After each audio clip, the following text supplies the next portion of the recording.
The following is a recording of a live questions and answers session with Chris McCann that took place on Friday, January 24th, 2014. Hello and welcome in to eBible Fellowship Questions and Answers Time, where you can interact with us with your questions and comments related to the Bible, and we'll try to respond as well as possible by going to the Bible. And so, with our Bibles at the ready, it's now time to turn things over to our speaker, Chris McCann. Good evening, Chris. Good evening, everyone, and welcome to eBible Fellowship's Friday night question and answer program. During this time, we're going to open up the room to receive your questions or your comments, and each person is invited to share whatever may be on your mind by contacting us in one of the ways were just mentioned, and we'll be glad to take your call, and I'll try to respond as much as I can by turning to the Bible, as the Bible is the Word of God.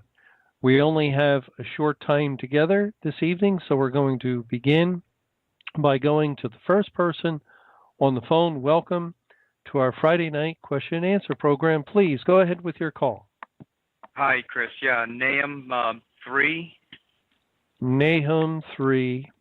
Yeah, I either started in verse 15 or 16 through 18. Verse 15. There shall the fire devour thee, the sword shall cut thee off, it shall eat thee up like the cankerworm. Make thyself many as the cankerworm, make thyself many as the locust. Thou hast multiplied thy merchants above the stars of heaven. The cankerworm spoileth and fleeth away, thy crown are as the locust, and thy captains as the great grasshoppers, which camp in the hedges in the cold day. But when the sun ariseth, they flee away, and their place is not known where they are. Thy shepherds slumber, O king of Assyria, thy nobles shall dwell in the dust, thy people is scattered upon the mountains, and no man gathereth them. Yeah, and the other thing is, when we were studying with Harold Camping, he mentioned that every word in the Bible is very important, and many occasions you would focus and dwell on a word like as and like, and demonstrate how words like that can be used to know the difference between a true and a false, and in this case you're kind of skipping over those words because it appears as though you're doing it out of convenience. No, I'm not skipping over them. Everything is working together in that passage to point to the locusts as true believers. And now you brought up Nahum 3, and Nahum 3 does not say thy crowned with gold. It says thy crowned. And I pointed out that there are references in Lamentations and Ezekiel, for instance, where God makes reference to the crown and individuals losing their crown. And yet we do not find anywhere in the Bible, nowhere in the Bible, where professed Christians or false believers are said to wear golden crowns. There's nowhere in the Bible where it says that. There are places where golden crowns are taken from unbelievers. I'll post it for you on the where there are. I found some verses where a golden crown was taken from an unbeliever. I'll post where it is on that? Facebook for Well, you. tell me the verse. I don't have it immediately handy. Well, yeah, I'm sorry. I looked up the word golden and I looked up the word crown and crowns, and I couldn't find it. I don't find anywhere. Yes, you find some places where crowns are removed, and let me turn to one in Lamentations, chapter 5. Lamentations 5, verse 16. The crown is fallen from our head. Woe unto us that we have sinned. And so you do find a few verses like this, and as we examine it, we realize, okay, Lamentations is dealing with God's judgment on the churches, and so that would indicate there are many that profess to be believers and are not. They are experiencing the judgment of God, and it is as though the crown that they proclaim to have has been removed, but it does not say golden crown. And I took Samuel time. 12. Excuse me? 2 Samuel 12. 2 Samuel 12, which verse? 29 to 31. 2 Samuel 12 and verse 29. And David gathered all the people together and went to Rabbah and fought against it and took it. And he took their king's crown from off his head, the weight whereof was a talent of gold with the precious stones, and it was set on David's head. And he brought forth the spoil of the city in great abundance, and he brought forth the people that were therein. Now, it says the weight was as of a talent of gold. It does not say the crown was a talent of gold. And even but here, put it on David's head. That's different, Anyway, okay. Well, David would be a type of Christ. So in that case, as is important. Okay. There was another one. 1 Chronicles 20, verse 2, 1 to 3. First Chronicles 20, 1 to 3. 20, and beginning in verse 1. And it came to pass that after the year was expired, at the time the kings go out to battle, Joab led forth the power of the army and wasted the country of the children of Ammon, and came and besieged Rabbah. But David tarried at Jerusalem, and Joab smote Rabbah and destroyed it. And David took the crown of their king from off his head and found it to weigh a talent of gold. And there were precious stones in it, and it was set upon David's head. Well, these may be verses that are indicating that there was gold in the crown. Even though I looked at these, but I was looking at it as though the weight was as a talent of gold, and it's not specifically stating it was gold, but it would make sense that it was. It would make sense that it was, but I'll look at the other thing is excuse me, I didn't finish. I'll look at these a little bit closer. But the other thing is, yes? there really are not any crowns that are not of gold. Do you ever see a crown of anything but gold? Well, we can't say that. We can't say that. No, but the other thing is that where it does say that the crown was as gold and as crowns and as gold twice. Yes, and I told you I'm going to look at that. Thank you. Thank you. All right, Let's go to the next caller, please. Welcome to our Friday night question and answer program. Please go ahead with your call. Good evening, Chris. How are you tonight? I'm doing well, thank you. That's good. Chris, could you please read Jeremiah 16:16? Jeremiah 16 and verse 16 says, Behold, I will send for many fishers, saith Jehovah, and they shall fish them, and after a while I send for many hunters, and they shall hunt them from every mountain and from every hill, and out of the holes of the rocks.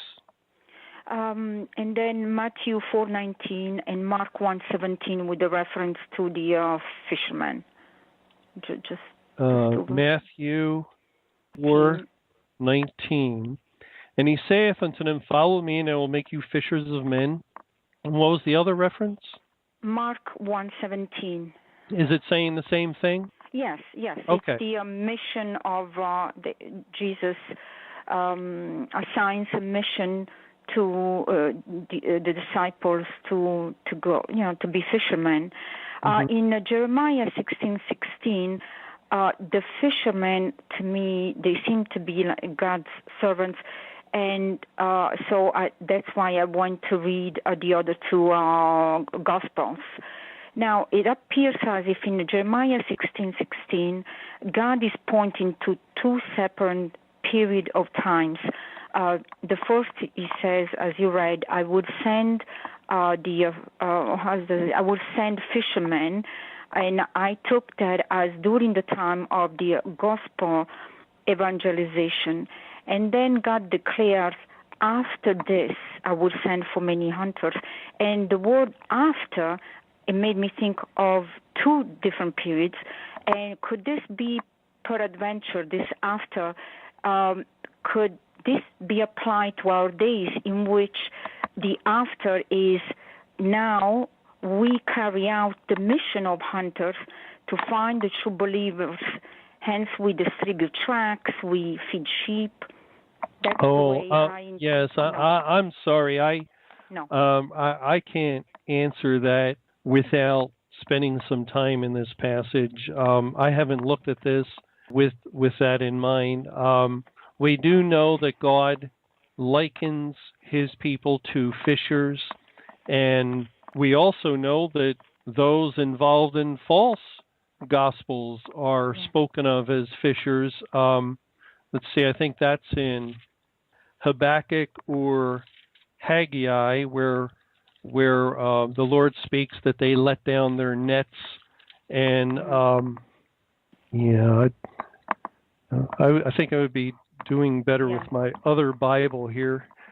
The reason why I took it that way is also because in Jeremiah 16, from 14 on, from verse 14 to verse 20, God is talking about the restoration of Israel. And so first he says, when you read it perhaps, how he will first punish them, they will repay for their inequities, but then he will take them to the land that he promised to his father, to their fathers, and therefore I took that as being a positive for a true believer, for us to go out there and hunt for them. I took it that way. So, well, I'll look at that. The verse I was looking for is in Habakkuk 1 and verses 14 and 15, where it says, "And makest men as the fishes of the sea, as the creeping things that have no ruler over them.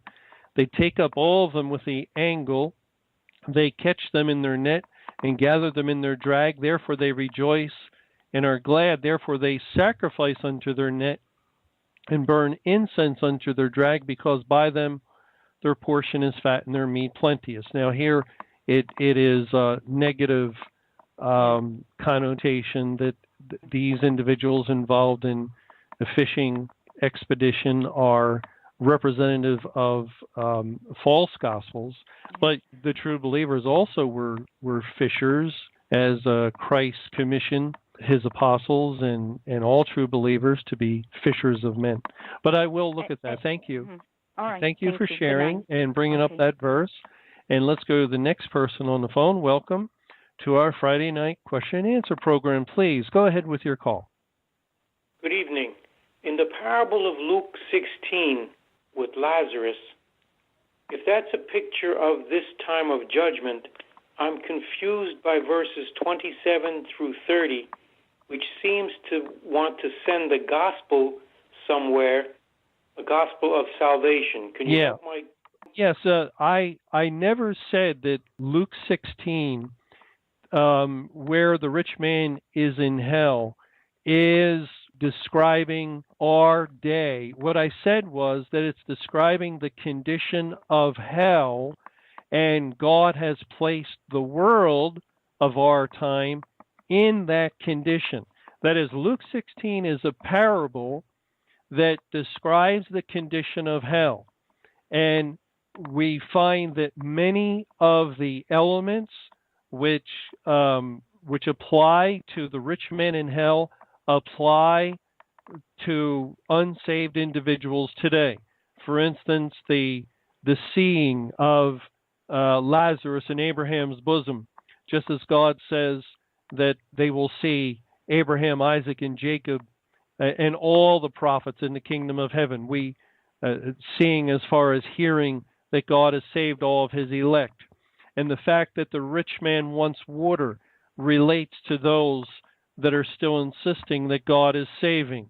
And the torment that the rich man experienced relates to the 5 months of torment in Revelation 9. And also that there are those that would bring the rich man the water if they could. And that matches perfectly our present situation, where true believers would love to share information from the Bible that with the hope that God would still use it to save, but we cannot. And you see, all these things God is saying, he's teaching in the parable. This is the condition of hell, and it matches our present circumstances since May 21, 2011. Now, the only reason that I didn't say, now here is a parable where God is describing exactly what's going on today and work verse by verse through this is because of the verses that you're referring to where he makes mention of his brethren.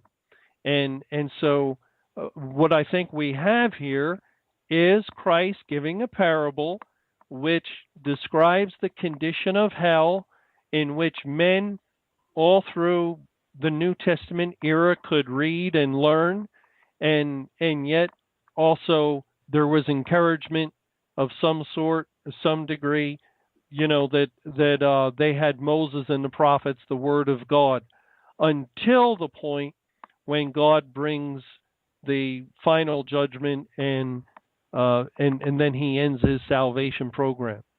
Well, thank you for clarifying that. You're welcome. Thank you for your question. And let's go to the next person on Pal Talk.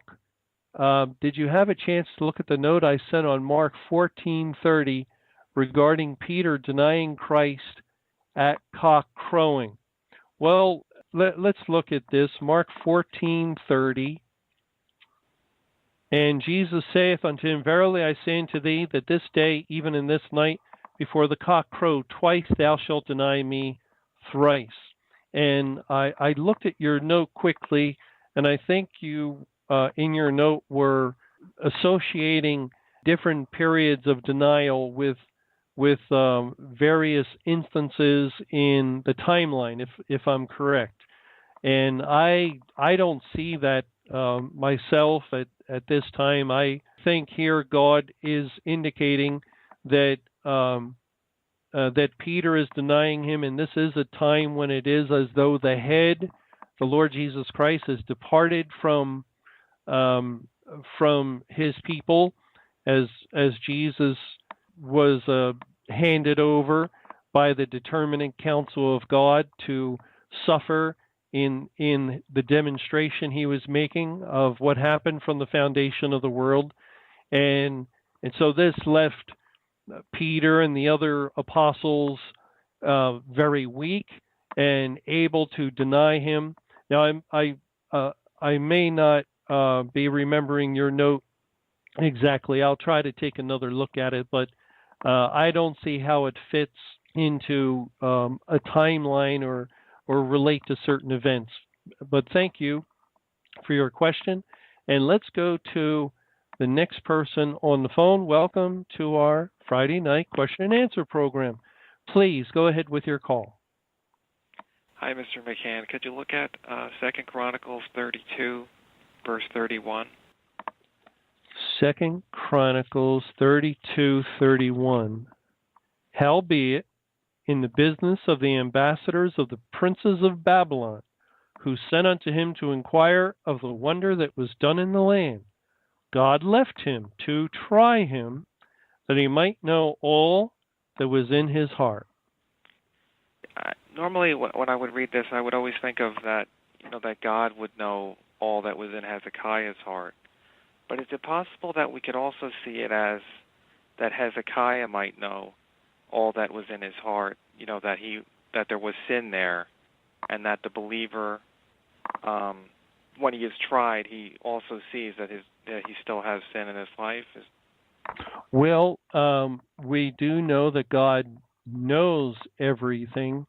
He knows us perfectly. He knows when he saves us that he's given us a new resurrected soul, a new heart, and a new spirit.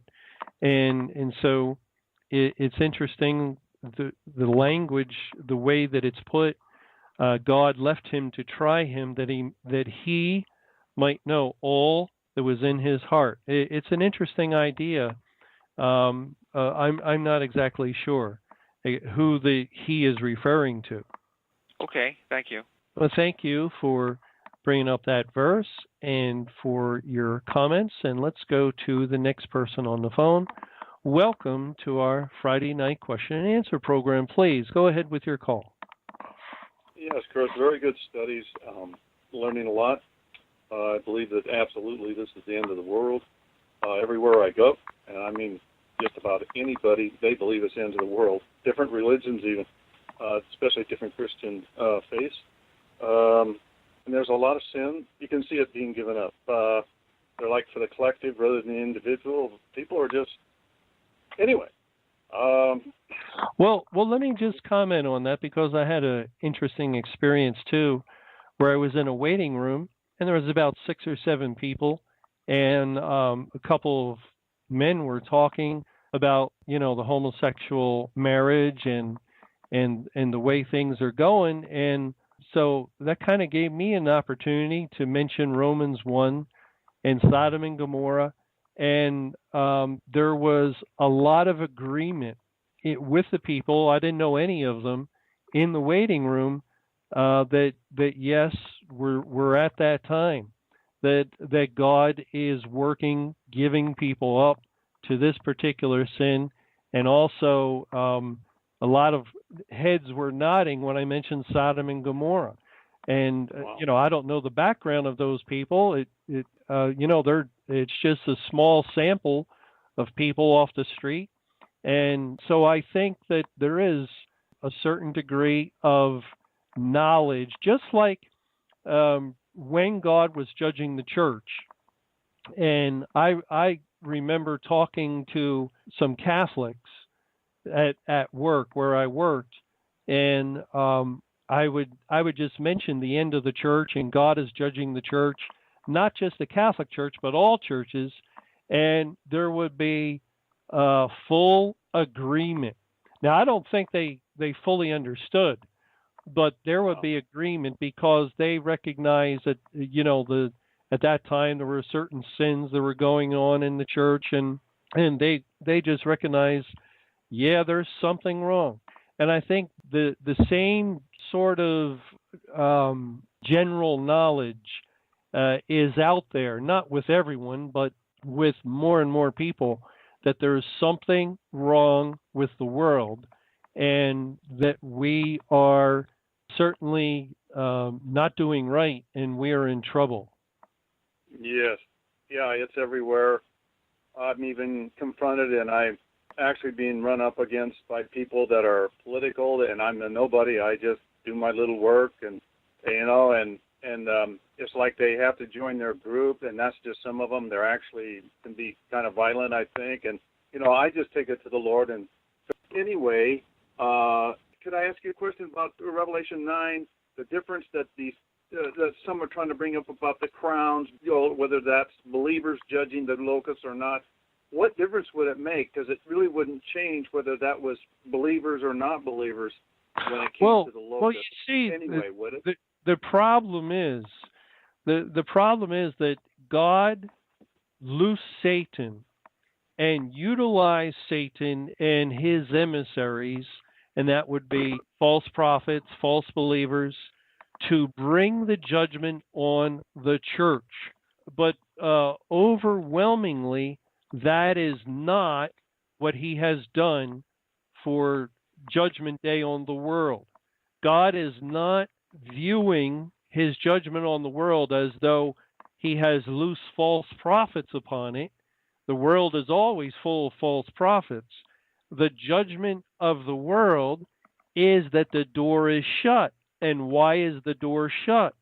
Because a great multitude was saved, that all those whose names were recorded in God's book of life. And that fact is the primary means of judgment. It's what allowed God to shut the door, to put out the light of the gospel, to turn off the flow of the gospel water, and so forth. It all comes back to, I have saved the last one to be saved, and that's why the righteous are righteous still and the filthy are filthy. If we look at all of the language of the Bible, it all resorts back to God saving the last of the elect, and now there's no more elect, and that is the judgment, and that is the locusts that are swarming. It is not Satan. It is not his forces. Satan was defeated. And if Satan was defeated, then how can there be a great army that is going forth destroying, like we read of these locusts? If the king is defeated, so is his army. And so this is the work of Christ and the whole company of the saints.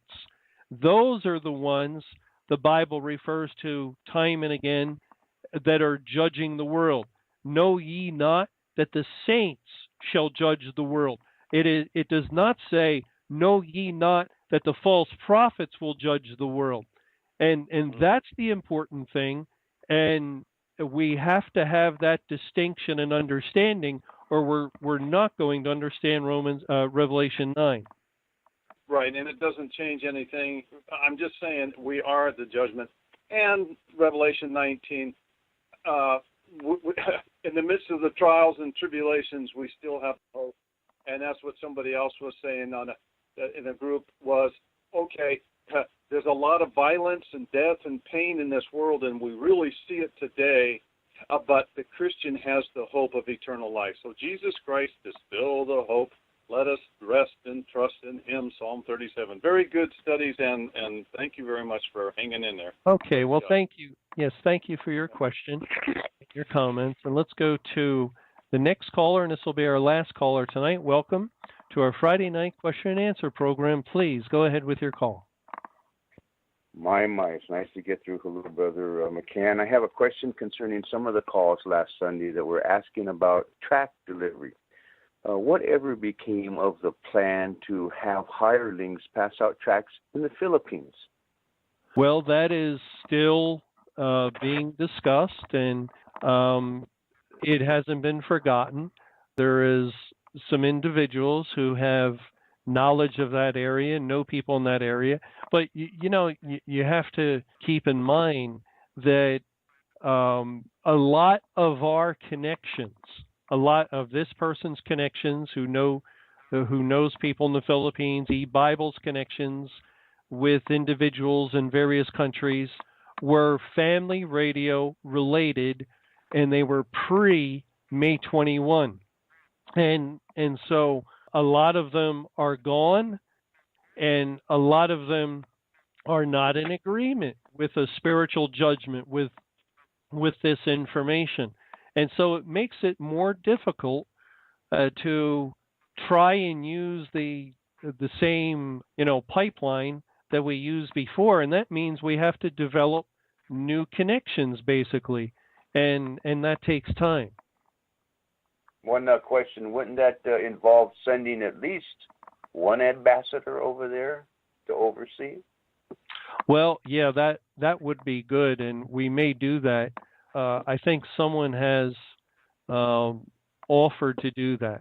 And of course, the other thing is funds, because it's one thing to advertise electronically like we've been able to do on Facebook and YouTube and things like that, where you reach a large number of people.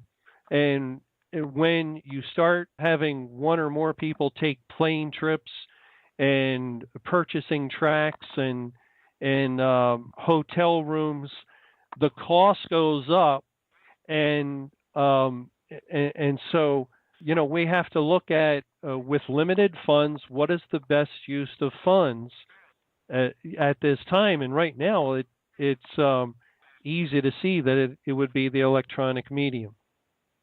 Well, thank you for your questions. And I would like to thank everyone for sharing your questions and your comments tonight, and especially for bringing up the Bible verses we had an opportunity to read and consider. This coming Sunday, we'll have a Day in the Word at the Delco Fellowship.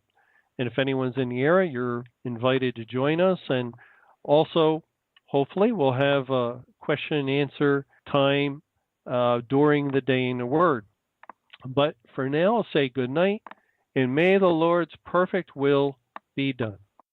And thanks for joining us again for eBible Fellowship's Questions and Answers Time with your speaker, Chris McCann.